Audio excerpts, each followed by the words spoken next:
पर्यावरण का शाब्दिक अर्थ हमारे आसपास कोई वस्तु जो हमें घेरे हुए है, हमारे आसपास जो कोई वस्तु जो हमें घेरे हुए है उसे पर्यावरण कहते हैं।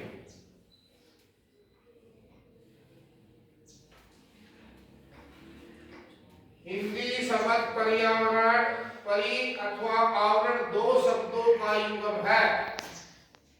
किन किन शब्दों से मिलकर बना है? परि जमा आवरण। पर्यावरण शब्द है वो परि जमा परि अथवा आवरण शब्दों का युग्म है। परि का अर्थ है चारों ओर,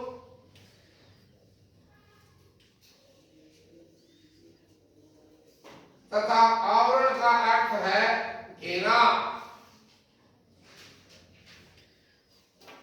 अर्थात प्रकृति के हमारे चारों तरफ वायु, जल, मृदा, पेड़ पौधे आदि सभी पर्यावरण के अंग हैं। अब ये बहुत इंपॉर्टेंट क्वेश्चन है। सबसे पहले ये आएगा कि पर्यावरण क्या है? पर्यावरण क्या है?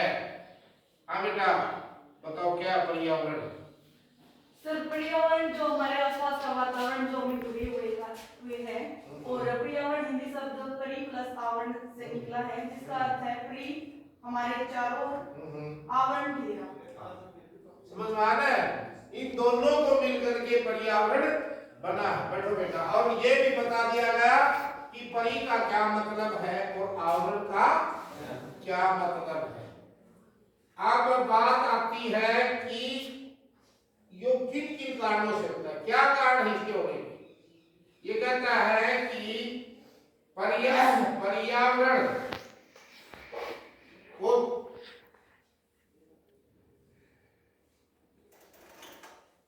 पर्यावरण क्या है तथा इसके उत्तरदायी तत्व कौन से हैं, किन कारणों से पर्यावरण होता है, बताओ बेटा। कोई एक बताओ।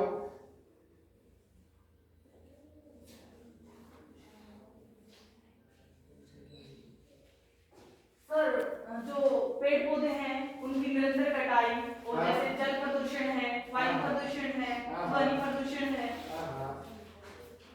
ये कहता है कि पर्यावरण के उत्तरदायी तत्व कौन से हैं? पर्यावरण के उत्तरदायी तत्वों में नंबर 1 आता है विचारधारा, पश्चिमी विचारधारा। मैंने बताया आपको कि पर्यावरण का अर्थ बताओ तथा पर्यावरण के उत्तरदायी तत्व कौन से भाई पर्यावरण होने के जो कारण है वो बताओ। पर्यावरण के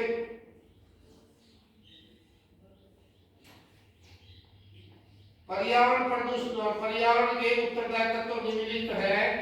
जैसे नंबर 1 पर आ जाता है पश्चिमी विचारधारा।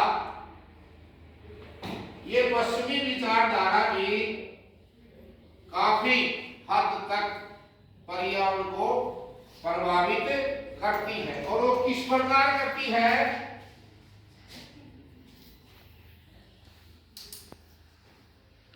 इस विचारधारा ने प्रकृति के शोषण को प्रोत्साहित किया और ईसाइयत की इसी विचारधारा ने पर्यावरण प्रदूषण को विकसित किया। पश्चिमी विश्व के भौतिक विकास के मूल में जहां की भौतिक जीवन दृष्टि है, पश्चिमी का ईसाई समाज ईसाई धर्म की इस मान्यता के अनुसार जीवन व्यतीत करता है कि ईश्वर ने मानव को पृथ्वी पर जो कुछ भी है उसका प्रयोग करने के लिए भेजा है। ये एक भावना प्रकट करी है उसने अपनी, ये अपनी क्या करी है? एक भावना प्रकट करी है। अब भाई पश्चिमी विचारधारा है, ये भी पर्यावरण को प्रभावित करती है। अब आता है नंबर 2 पर जनसंख्या। जनसंख्या में वृद्धि।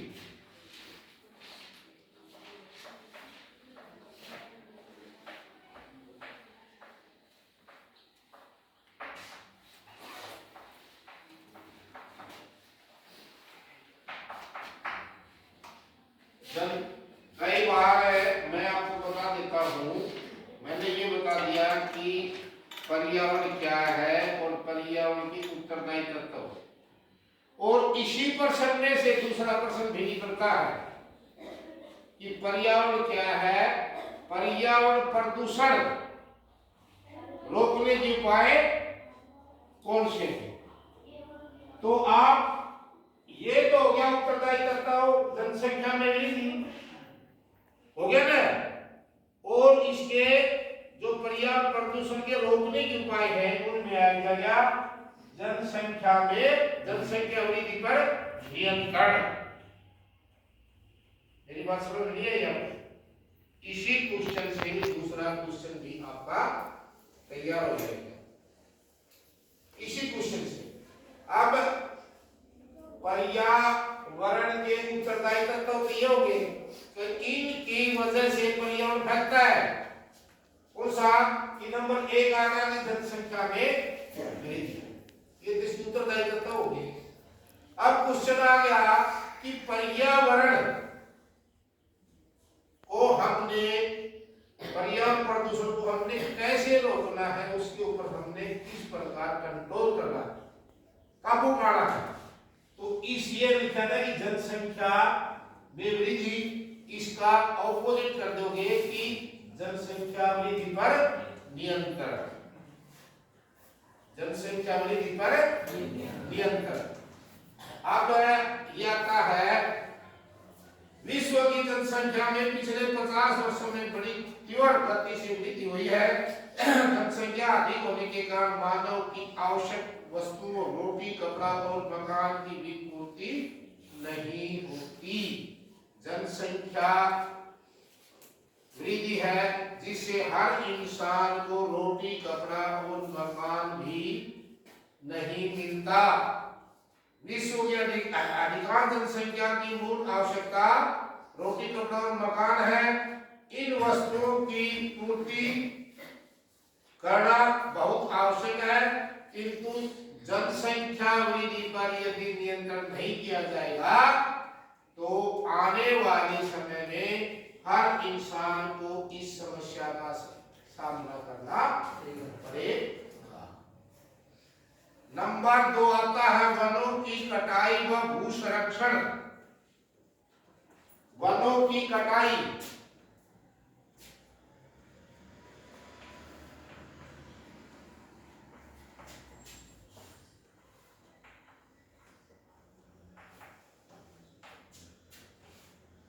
वनों की कटाई व भू संरक्षण।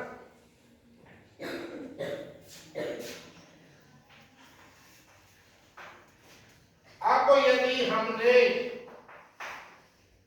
ये उत्तरदायी तत्व आ गया कि लोग हैं वो वनों की कटाई बहुत ज्यादा करने लग गए, वनों की कटाई बहुत ज्यादा करने लग गए। अब इसी में दूसरी बात बताता हूं कि इसके ऊपर वनों की कटाई पर नियंत्रण, वनों की कटाई व भू संरक्षण पर नियंत्रण।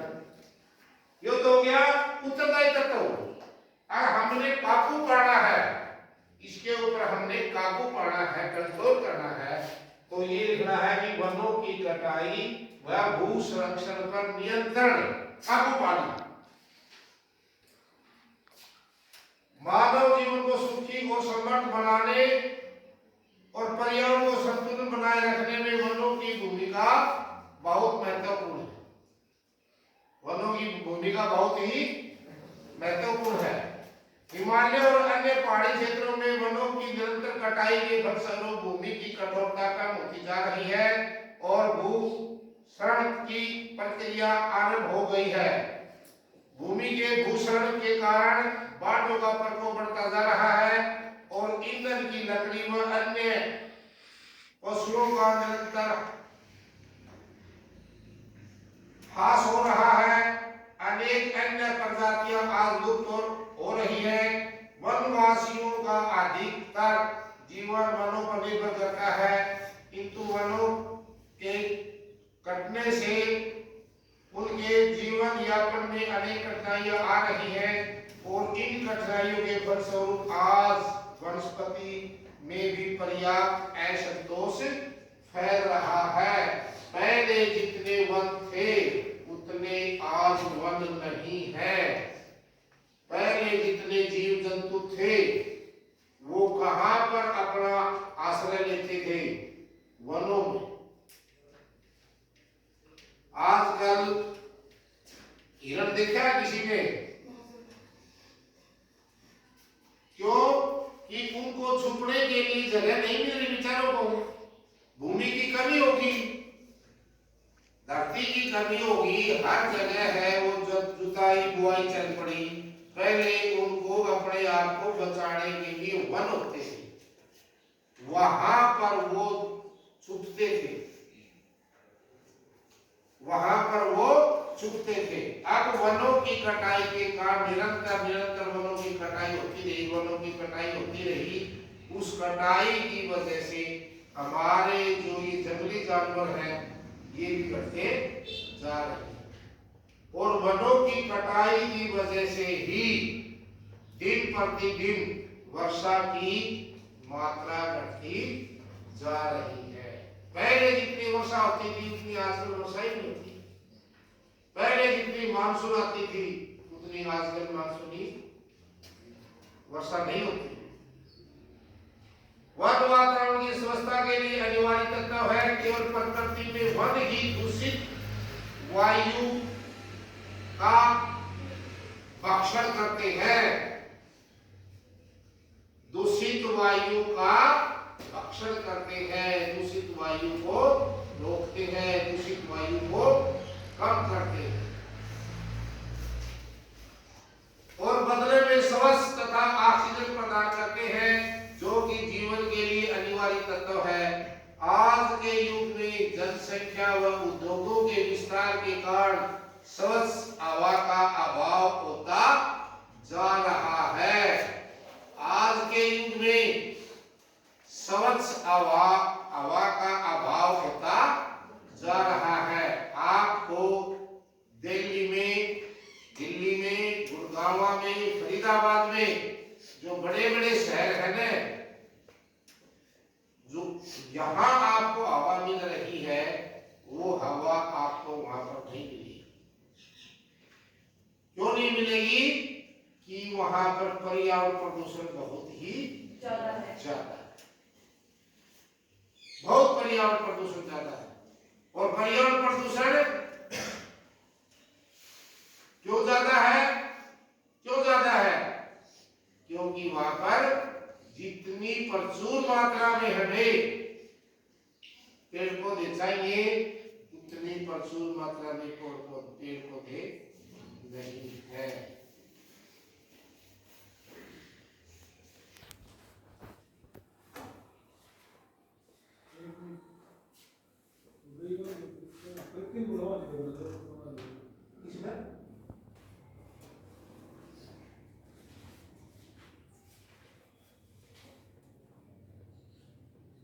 आज के युग में जनसंख्या व उद्योगों के विस्तार के कारण स्वच्छ हवा का अभाव होता जा रहा है। निरंतर वनों की कमी से वायु के चक्कर में भी बाधा पड़ती है और इस तरह वनों के अभाव से कार्बन डाइऑक्साइड की मात्रा के बढ़ने से पर्यावरण का प्रदूषित होना स्वाभाविक हो जाता है। हमें जितनी ऑक्सीजन की आवश्यकता है उतनी हमें ऑक्सीजन नहीं मिलेगी तो हमारा जीवन प्रभावित होगा। हमारा जीवन प्रभावित होगा और ऑक्सीजन की कमी हो जाएगी और कार्बन डाइऑक्साइड बढ़ जाएगी, जिससे हमारा जीवन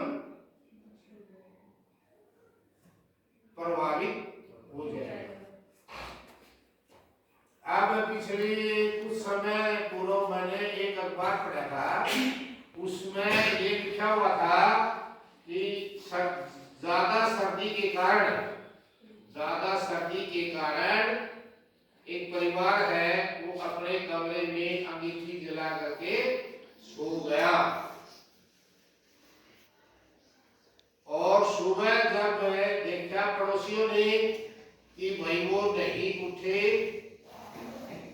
तो उनके कुआड़ों को दरवाजों को खोलना चाहे नहीं खुले, उन्होंने पुलिस को इन्फॉर्म किया। पुलिस ने दरवाजों को तोड़ा, अंदर घुसे तो वो अंगीठी जल रही थी। उनकी मौत हो चुकी थी। उनकी मौत क्यों हुई? क्योंकि जब हम रात को सोते हैं, जब भी हमारे जो कमरे के वेंटिलेटर है, ये रोशनदान है, ये खुले होते हैं, जिससे हम कार्बन डाइऑक्साइड को छोड़ते हैं और ऑक्सीजन को लेते हैं। उस कमरे में क्या हुआ? ऑक्सीजन खत्म होगी और कार्बन डाइऑक्साइड की मात्रा ज्यादा होगी, तो कार्बन डाइऑक्साइड में तो हम सांस ले नहीं सकते। कार्बन डाइऑक्साइड में तो हम सांस ले नहीं सकते, तो वहां ऑक्सीजन की मात्रा है। क्या हुआ? ऑक्सीजन की मात्रा है वो कम होगी और कार्बन डाइऑक्साइड की मात्रा ज्यादा होगी, जिससे उस परिवार की मौत होगी। अब अगला आता है जल प्रदूषण। नंबर 4, जल प्रदूषण।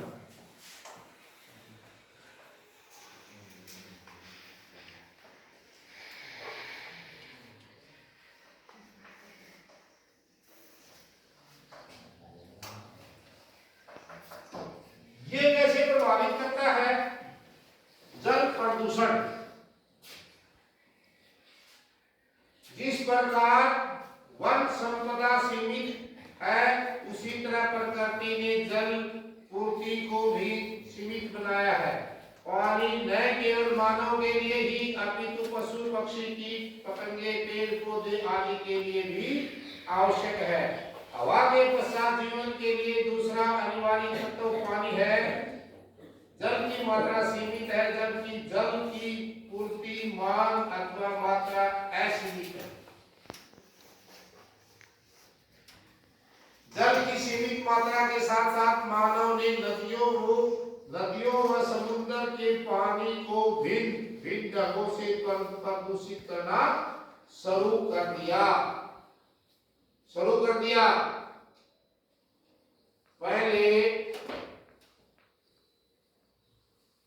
पहले वाले लोग हैं वो बताते हैं कि जो गांव में जो बड़े बड़े तालाब होते थे, उनका भी बहुत स्वच्छ पानी होता था। उनका भी पानी बहुत ही स्वच्छ होता था, क्योंकि उस जो बड़ा जोड़ है उसमें गांव की गलियों का गंदा पानी नहीं जाने देते। गांव की गलियों का गंदा पानी नहीं जाने देते। तो ये जल है, जल प्रदूषण को रोकना भी जरूरी है। अब आप इसी क्वेश्चन में भी दूसरा क्वेश्चन बनाओगे आप, तो उस पर लिख दोगे आप जल प्रदूषण पर नियंत्रण। इसका ऑपोजिट वाला क्वेश्चन लिखोगे आप, तो ये तो इसका हो गया उत्तरदायी तत्व, जल प्रदूषण हो गया इसका उत्तरदायी तत्व। और यदि ये आ जाएगा कि पर्यावरण प्रदूषित करने के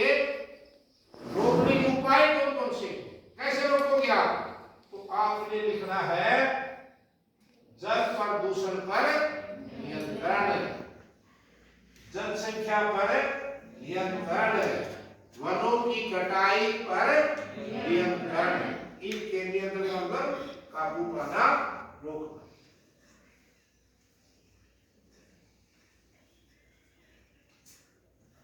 जल की सीमित मात्रा के साथ साथ पहाड़ों ने नदियों व समुद्र के पानी को भिन्न भिन्न ढंगों से प्रदूषित करना शुरू कर दिया है। कारखानों से निकलने वाले विषैले रसायनों, कीटनाशक पदार्थों तथा पेट्रोलियम उत्पादन से नगरों के गंदे नालों के पानी से नदियों का जल प्रदूषित हो रहा है।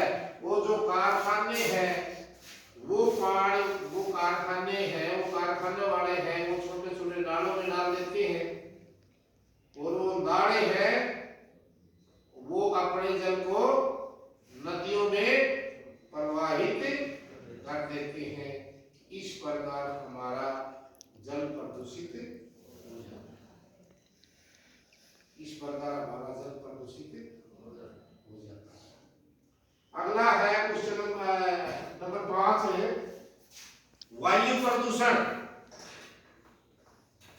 नंबर 5 से आ गया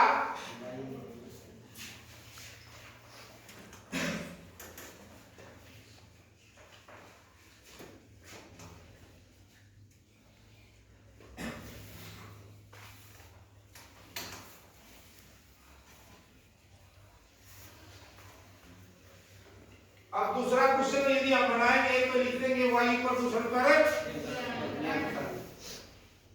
पहले उत्तरदायी तत्व है, उनके ऊपर एक शब्द जोड़ दो, नियंत्रण, अंडरलाइन कर दो।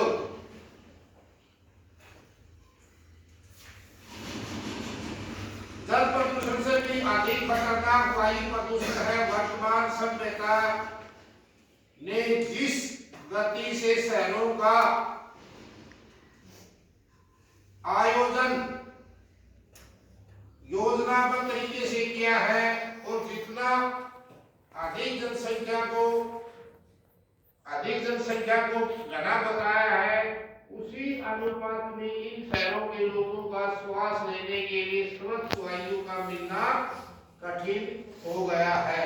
क्यों कठिन हो गया?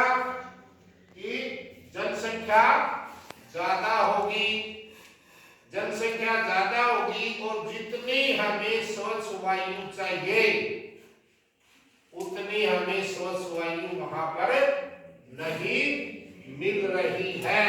इसलिए कहता है कि वायु प्रदूषण भी बहुत ज्यादा प्रभावित करता है। भारत में दिल्ली, मुंबई, चेन्नई, कोलकाता, लुधियाना आदि बड़े नगरों में वायु प्रदूषण व विषैली हवा विषैली बन गई है। बड़े बड़े नगरों में वायु प्रदूषण के लिए मुख्य रूप से जिम्मेदार है कारखाने, खनिज खनन परियोजनाएं, ताप बिजली परियोजनाएं, ये वायु को प्रदूषित करते हैं। कारखानों में जो चलती है हमारी ये मशीनरी, ये कार्बन डाइऑक्साइड छोड़ती है, ये विषैली गैस छोड़ती हवा तो वो ऊपर जाती है तो हमारे वायु मंडल को प्रभावित करती है, हमारे वायुमंडल को वो प्रभावित करती है। इस प्रकार वायु प्रदूषण भी है, ये पर्यावरण का उत्तरदायी तत्व है। ये उत्तरदायी तत्व